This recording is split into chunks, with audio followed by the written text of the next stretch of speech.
तो बच्चों आज विद्युत बलों के अध्यारोपण के सिद्धांत को समझाएं। बहुत ही महत्वपूर्ण प्रश्न है बोर्ड के लिए। आज इसको हम एकदम शॉर्ट में टू द पॉइंट कराने वाले हैं, जो आप लोगों को एग्जाम में बहुत ही हेल्प करेगा। ठीक है, ऐसे तो आप लोग पढ़े ही होंगे, फिर भी हम कोशिश करेंगे कि बहुत ही शॉर्ट में हो जाए और पूरा आपको 2 मार्क्स का क्वेश्चन आता है, लघुत्तरीय 2 मार्क्स आराम से मिल जाए, एकदम गणित जैसा, मैथ जैसा। तो देखिए विद्युत बलों के अध्यारोपण के सिद्धांत क्या है, पहले उसको हम लोग समझ लेते हैं, उसके बाद बहुत शॉर्ट में लिखवाएंगे। आप लोगों को रिवीजन करने में दिक्कत नहीं होगा। लास्ट मोमेंट है अभी, तो जितना कम में और अच्छे से हो जाए, अच्छे तरीके से रिवीजन हो जाए, उसके चक्कर में ही रहना है। बाद में उसके बाद देखा जाएगा कितना विस्तृत करना है, क्या करना है, अभी बहुत समय है। ठीक है, लेकिन फिलहाल अभी बोर्ड देने के बाद अब आप लोग आगे क्या प्रिपेयर कीजिएगा उसको आप लोग डिसाइड कीजिएगा। पहले तो हम लोग इसको बोर्ड के हिसाब से पढ़ते हैं। तो देखिए कह रहा है कि बलों के अध्यारोपण सिद्धांत। तो सबसे पहले हम क्या करते हैं ना कि मुक्त आकाश में बिंदु आवेश लेते हैं, इसको मान लेते हैं क्यू नॉट है, और यहाँ पर एक बिंदु आवेश है जिसका मान है क्यू वन। अभी आवेश का जो भी आवेश की प्रकृति होगी उसके हिसाब से इनके बीच बल लगेगा। अगर दोनों के बीच की प्रकृति विपरीत होगी, दोनों का प्रकृति विपरीत है, तो आकर्षण का बल लगेगा। और एक ही प्रकृति के होंगे, मतलब एक ही चिन्ह वाले होंगे, धन धन या ऋण ऋण, तो फिर प्रतिकर्षण का बल लगेगा। तो जो भी है बल लगेगा। अब मान लीजिए अभी इनके बीच लगने वाला बल, मान लीजिए, हम ऐसा नहीं कर रहे कि लग गई है, इनके बीच अभी मान लीजिए लगने वाला बल 40 न्यूटन है। ठीक है, इसके बाद हम एक क्यू नॉट के पास एक और आवेश लेकर आते हैं Q2, और अब Q2 जब आ गया तो फिर Q2 और Q नॉट के बीच भी जो भी है इनके बीच इंटरेक्शन होगा। ठीक है, जब इनके बीच इंटरेक्शन होगा मीन्स इनके बीच भी बल लगेगा। अब इनके बीच मान लेते हैं बल लगने लगा 20 न्यूटन। कितना लगा? 20 न्यूटन मान लेते हैं। ठीक है, ये F1 है, ये F2 है, इनके बीच लगने वाला बल 20 न्यूटन है। तो ठीक है, इनके बीच 20 न्यूटन लगा। अब हम इसके आने से इनके बीच 20 न्यूटन बल लग रहा है, ये देखने के बाद अब फिर इनके बीच के लगने वाले बल के बारे में देखते हैं कि अब इनके बीच का लगने वाला बल का मान क्या होगा। पहले जैसा ही रह गया कि घट गया कि अब बढ़ जाएगा। ठीक है, मतलब जो शुरू में Q0 और Q1 के बीच बल लग रहा था 40 न्यूटन, अब Q2 के आने के बाद Q0 और Q1 के बीच के बल का मान पहले जैसा रह गया, 40 न्यूटन रह गया, या उससे ज्यादा हो गया, या उससे कम हो गया। इसकी जांच करते हैं। तो ऐसा पाया गया कि अभी भी Q2 के आने के बाद भी Q0 और Q1 के बीच लगने वाला बल 40 न्यूटन ही है। इवन इसके पास भी अगर एक हम आवेश Q3 लेकर आते हैं, इनके बीच भी कोई बल लग रहा है, मान लेते हैं कि 10 न्यूटन का, फिर भी बल इनके बीच का, इन दोनों के बीच का बल अभी भी कितना है? 40 न्यूटन ही है। तो इससे हम लोग क्या निष्कर्ष पे पहुंच पाएंगे? चाहे आवेश रहे या ना रहे, दोनों आवेशों के बीच लगने वाला बल हमेशा क्या होता है? आवेश के उपस्थिति या अनुपस्थिति से स्वतंत्र होता है। इसी को बोलते हैं विद्युत बलों के अध्यारोपण के सिद्धांत। ठीक है, मीन्स दो आवेशों के बीच लगने वाला बल अन्य आवेशों के उपस्थिति या अनुपस्थिति पर निर्भर नहीं करता। ठीक है, यही होता है विद्युत बलों के अध्यारोपण का सिद्धांत। अब इसको दूसरे भाषा में कहते हैं कि ठीक है, तो इनके आने से अब Q0 पर जो बल, पूरा जो कुल बल लगेगा वो बल कितना होगा? तो ये Q0 पे अब लगने वाला है, किसी पे, Q1 पे या Q3 पे, कोई एक आवेश को ले लेते हैं, अपना गिवन आवेश मान लेंगे, दिया गया आवेश।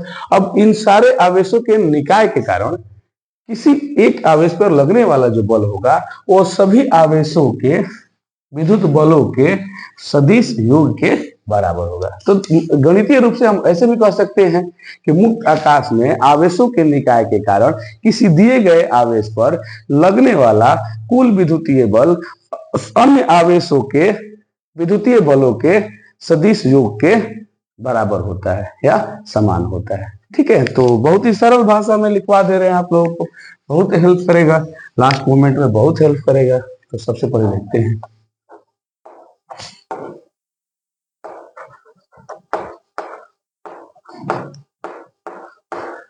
किन्हीं दो आवेशों के बीच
बच्चों यही है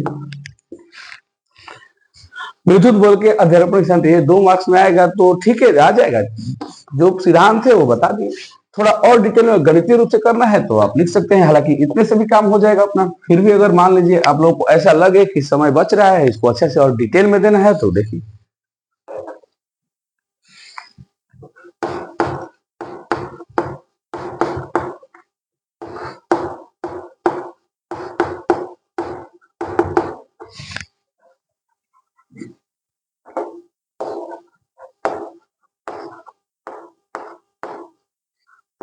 मुक्त आकाश में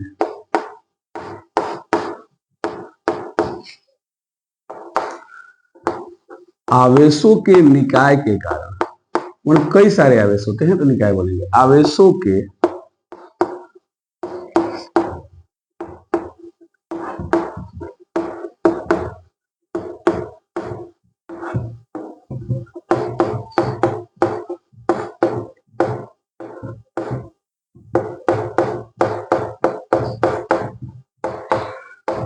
किसी दिए गए आवेश पर लगने वाला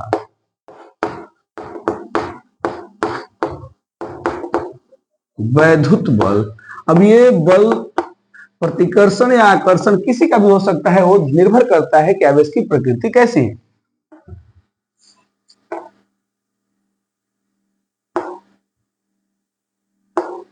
वैद्युत बल सभी आवेशों के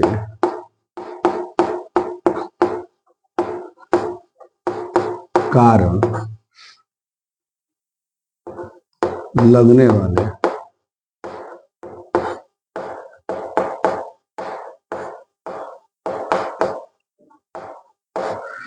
वैद्युत बल के सदिश योग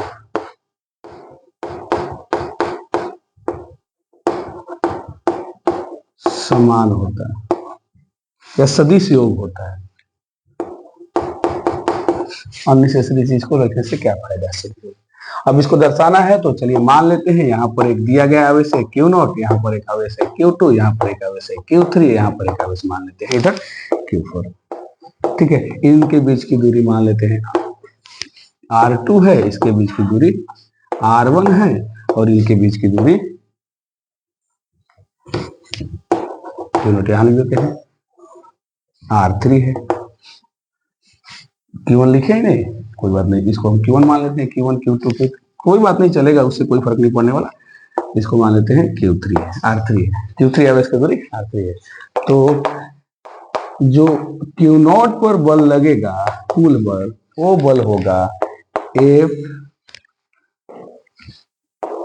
F01 सदिश में F01 और सदिश रूप में ही F03। अब इसको अगर आप लोग लिखना चाहते हैं तो कूलम के नियम से पूरा लिख सकते हो। 1/4 pi epsilon not Q0 Q1 by R1 square plus 1/4 pi epsilon not Q0 Q2 by ये 2 होगा ना R2 स्क्वायर प्लस 1/4। जगह की भी कमी है और ज्यादा वीडियो लंबा बनाना नहीं चाहते तो टाइम का भी कमी है, तो थोड़ा जल्दी में। अब इसमें 1/4 कॉमन लीजिए, इतना क्यों करना है? 2 मार्क्स का क्वेश्चन आता है तो हम तो कहेंगे ये स्टेटमेंट लिख के और ये थोड़ा सा 2 ही आवेश लेके Q1 Q2 और Q0 लेके काम हो जाएगा। तो ठीक है, हमको लग रहा है ऐसा कि आप लोगों को अच्छा लगेगा, तो थोड़ा देखिएगा लोग इसको और तैयारी कर लीजिएगा इस बोर्ड के लिए। अच्छा है कुछ।